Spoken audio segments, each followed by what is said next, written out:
గౌరవనీయులు పెద్దలు మీరంటే మాకు అపారమైన గౌరవం ఉంది. మిమ్మల్ని మేము దయచేసి కోరేది సభ బిజినెస్ను దయచేసి నడిపే క్రమంలో గౌరవ మంత్రులు మేమేదైనా తప్పు మాట్లాడినా, మేమేదైనా మాట్లాడకూడని మాట మాట్లాడినా, తప్పు మాట్లాడినా సవరించే అధికారం వారికి ఉంది. వారు ఇంటర్వ్యూని కావచ్చు, కరెక్షన్ చేయవచ్చు. కానీ దయచేసి తమరిని కోరేది, ఇక్కడ ప్రతిపక్షంలో మేము 39 మంది ప్రధాన ప్రతిపక్షంలో ఉన్నాం, వాళ్ళు 64 మంది ఉన్నారు. మరి వారికేమో సభ్యులు లేచినా మీరు సమయం ఇస్తున్నారు, వారు వ్యక్తిగతంగా దూషించినా, నోటికొచ్చినట్టు మాట్లాడినా మీరు కనీసం మళ్ళీ మాకు అవకాశం కూడా ఇవ్వట్లేదు. మొదలు డిమాండ్ సార్, దయచేసి కడియం శ్రీహరి గారి పట్ల వారు చేసిన అనుచిత వ్యాఖ్యలను తొలగించండి రికార్డుల నుంచి, దయచేసి వారిని ఉపసంహరించుకోమని చెప్పి కూడా నా విజ్ఞప్తి నెంబర్ 1. రెండవది సార్, వారు ఉప ముఖ్యమంత్రిగా పనిచేసిన పెద్దలు, దాదాపు 15 ఏళ్లు మంత్రిగా పనిచేసిన సీనియర్ నాయకులు గౌరవనీయులు పెద్దలు కడియం శ్రీహరి గారి పట్ల వాళ్ళ రాజగోపాల్ రెడ్డి గారు చేసిన వ్యాఖ్యలు సబబు కాదు సార్, దాన్ని దయచేసి తొలగించాలి రికార్డుల నుంచి అనేది నెంబర్ వన్ సార్. రెండవది రాజగోపాల్, మీరు కూడా ఒకటి సార్ ఒక విషయం మాకు క్లియర్గా చెప్పండి. మా సభ్యులు లేచి అడిగితే మరి సభ్యులకైతే ఒకటే హక్కు ఉంటుంది సార్, అందరి సభ్యులకు 119 మంది సభ్యులకు ఒకటే రకమైన హక్కు ఉంటుంది. మా సభ్యులు అడిగితేనేమో మైకు రావడం లేదు, మరి వాళ్ళ అవతల వైపు ట్రెజరీ బెంచెస్లోంచి సభ్యులు అడిగినా మైక్ ఇస్తున్నారు, ఎప్పుడు అడిగినా మైక్ ఇస్తున్నారు, వాళ్ళని మాట్లాడమని మీరే మరి మోటివేట్ చేస్తున్నారు. దయచేసి నా విజ్ఞప్తి మీతోని అందరు సభ్యులను ఒకటే ఘాటను ఒకటే పద్ధతిలో చూడాలి తప్ప ఈ రకంగా చూడడం ఇది భావ్యం కాదు కదా సార్. మీరు కూడా దయచేసి ఈ విషయంలో పునరాలోచించాలని విజ్ఞప్తి. ముందు రాజగోపాల్ రెడ్డి గారు మాట్లాడిన మాటలను దయచేసి మరి రికార్డుల నుంచి తొలగించాలని మిమ్మల్ని కోరుతా ఉన్నా అధ్యక్ష. వారు కూడా ఉపసంహరించుకుంటే వారి గౌరవం దక్కుతుంది. అట్లా మాట్లాడడం ఒక సీనియర్ దళిత నాయకుడి పట్ల, ఒక సీనియర్ దళిత మంత్రి పట్ల, గతంలో 15 ఏళ్లు మంత్రిగా పనిచేసిన పెద్దల పట్ల ఆ రకంగా మాట్లాడడం వారికి మంచిది కాదు. ఉపసంహరించుకోమనండి, లేదా మీరైనా రికార్డుల నుంచి తొలగించాలనేది డిమాండ్. రెండవ మాట అధ్యక్ష, ఇందాక నాకు మీరు మైక్ ఇవ్వలేదు, ఇప్పుడు ఇచ్చినారు అనుకుంటున్నాను. దానికోసమే ఇందాక పొన్నం ప్రభాకర్ గారు మాట్లాడినప్పుడు నేను వారంటే నాకు గౌరవం ఉంది అధ్యక్ష. పొన్నం ప్రభాకర్ గారు నేను 2009 నుంచి కలిసి పనిచేసిన సహచరులు.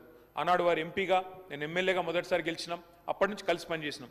కానీ సత్యదూరమైన మాటలు చెప్తుంటే, వాస్తవానికి విరుద్ధమైన మాటలు చెప్తుంటే బాధతో తప్పకుండా అన్నాం అధ్యక్ష. కానీ వారు కూడా గౌరవ మంత్రి వారు, ఈరోజు గౌరవ మంత్రి గారు తప్పకుండా ఆలోచించాలి, మాట్లాడేటప్పుడు ఒకటికి 2 సార్లు ఆలోచించాలి.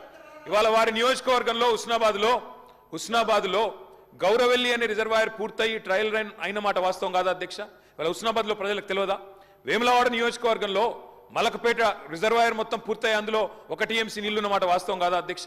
ఇవాళ కాళేశ్వరం గురించి మాట్లాడి అదేమి జరగనట్టు నేను మేడిగడ్డకు పోయి వచ్చి మా మీద బురద జల్లే ప్రయత్నం ఏదైతే చేస్తున్నారో అధ్యక్ష, నేను గౌరవ సభ్యులకు తమరి ద్వారా తెలియజేసేది అధ్యక్ష ఒకటే ఒక్క మాట అధ్యక్ష. కాళేశ్వరం అనేది ఒక బరాజ్ కాదు అధ్యక్ష. కాళేశ్వరం అంటే 3 బరాజులు, 15 రిజర్వాయర్లు, 21 పంప్ హౌజులు, 19 సబ్ స్టేషన్లు, 203 కిలోమీటర్ల టన్నల్స్, 1531 కిలోమీటర్ల గ్రావిటీ కాలువలు, 141 TMCల స్టోరేజ్ కెపాసిటీ, అదేవిధంగా 240 TMCల యూటిలైజేషన్. శ్రీహరి గారు ఏమన్నారు అధ్యక్ష? శ్రీహరి గారు ఒకటే మాట అన్నారు, స్టెబిలైజేషన్ కూడా తీసుకోవాలి ఒక ప్రాజెక్టులో. కొత్తగా 97,000 కూడా నీళ్ళు ఇయ్యలేదని మాట్లాడితే స్థిరీకరించబడ్డ ఆయకట్టు ఎంత అని అధికారిని అడుగుతుంటే ముఖ్యమంత్రి గారు మాట్లాడనీయలేదన్నారు. గొప్ప ఉదాహరణ నా నియోజకవర్గం అధ్యక్ష. మా దగ్గర అప్పర్ మానేర్ అనే ప్రాజెక్టు నిజాం టైంలో కట్టినారు అధ్యక్ష, 45లో కట్టినారు. ఆ అప్పర్ మానేర్ అనే ప్రాజెక్టు కోసం ఆనాడు రాజశేఖర రెడ్డి గారి ఆనాడు ప్రభుత్వం ఉన్నప్పుడు కూడా పాదయాత్రలు జరిగినాయి.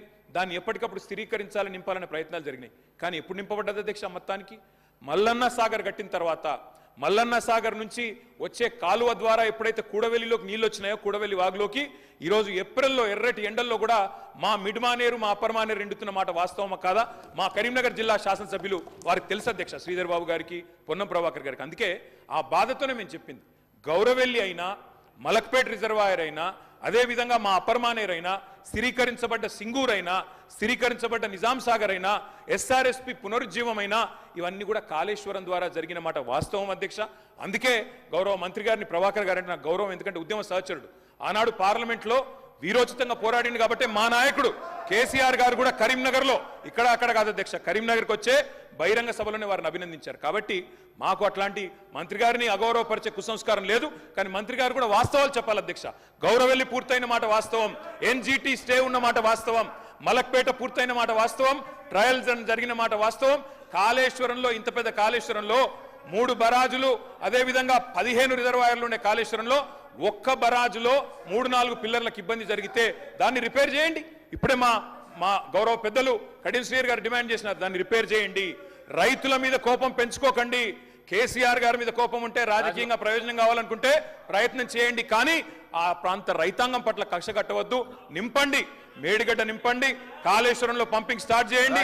వాళ్ళ 5,000 క్యూసెక్ల నీళ్లు కిందికి పోతున్నాయి. ఇది రాజగోపాల్ రెడ్డి గారు.